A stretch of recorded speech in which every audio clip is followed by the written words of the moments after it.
বাঁচাতে পারবো, এটা সেই মানুষ চিৎকার করতে থাকবে।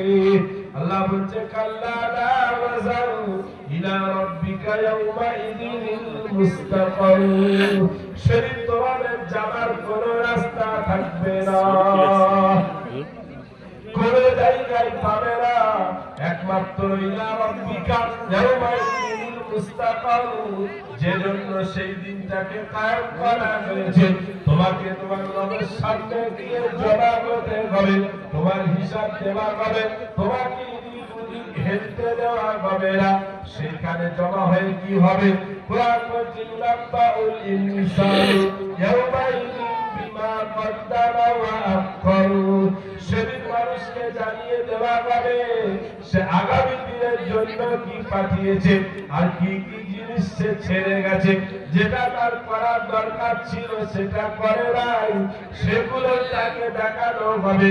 আর ভালো মন্দ যা করেছে সেটাও উভয় তাকে সেদিন দেখানো হবে। সম্মানিত ভাইয়েরা, এটা তো কিয়ামতের দিন হবে।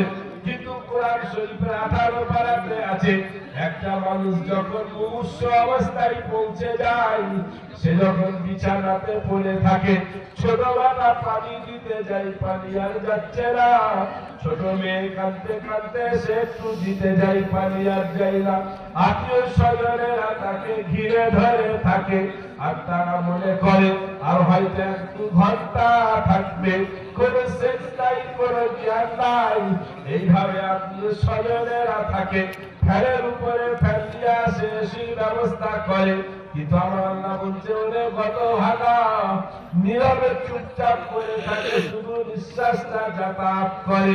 তোমরা মনে করছো সেখানে শুধু চুপচাপ পড়ে থাকে, না না না, সেখানেও তার সাথে অনেক জিনিস ঘটে যায়, যেটা তোমরা দেখতে পাও না, শুনতে পাও না। কি ঘটে যায়? কোরআন বলেছে হাত্তা ইযা জাআ আহাদাকুমুল মাউত ক্বালা রাব্বি ইরজিউন লাআল্লি আ'মালু সালিহান ফীমা তারাকতু কাল্লা ইন্নাহা কালিমাতুন হুয়া কাইলুহা। সেদিন যখন মৃত্যুর ফেরেশতা তার কাছে অবতরণ করে যায়, সে করজোড়ে বিনতি করতে থাকে, ভাই আমাকে একটু সময় দাও, এক্ষুনি আমার রূহটা কবজ করে নিও না। তাকে জিজ্ঞাসা করা হয় কেন সময় চাইছো বলো, সে তখন তাদেরকে বলতে থাকে লাআল্লি আ'মালু সালিহান।